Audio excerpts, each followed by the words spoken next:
আসসালামু আলাইকুম। আজকে রান্না করব চিংড়ি শুটকি দিয়ে বেগুন ভাজি। প্রথমে কড়াইয়ে তেল দিয়ে দিব। তেল দেওয়া হয়ে গেলে এখানে দিয়ে দিব পেঁয়াজ আর মরিচ কাটা। দেওয়ার পরে এর মধ্যে দিয়ে দিব চিংড়ি শুটকিগুলো দিয়ে ভালোভাবে নেড়ে চেড়ে নিতে হবে। শুটকিগুলো যখন ভাজা হয়ে যাবে তখন সুন্দর একটা ফ্লেভার বের হবে। এর মধ্যে দিয়ে দিব ধনিয়া গুঁড়ো, হলুদ গুঁড়ো আর লবণ। তারপরে এটাকে আরও সুন্দর করে নেড়ে চেড়ে নিতে হবে। যখন ভাজা হয়ে যাবে মশলাগুলো, এর মধ্যে দিয়ে দিব বেগুনগুলো দিয়ে সুন্দর করে নেড়ে চেড়ে দিতে হবে। এর মধ্যে কিন্তু একটু পানি দেওয়া যাবে না, পানি দিলে বেগুনগুলো গলে যাবে। এটা মিডিয়াম টু হাই আছে সুন্দর করে ঢেকে দিয়ে নেড়ে চেড়ে দিতে হবে। এবার আমি ঢেকে দিলাম। অফ ক্যামেরায় আমি কয়েকবার ঢেকে দিয়ে নেড়ে চেড়ে দিয়েছিলাম।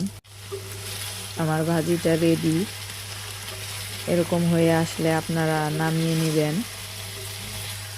আমার ভিডিওটা যদি আপনাদের কাছে ভালো লাগে তাহলে অবশ্যই চ্যানেলটি সাবস্ক্রাইব করবেন, লাইক, কমেন্ট, শেয়ার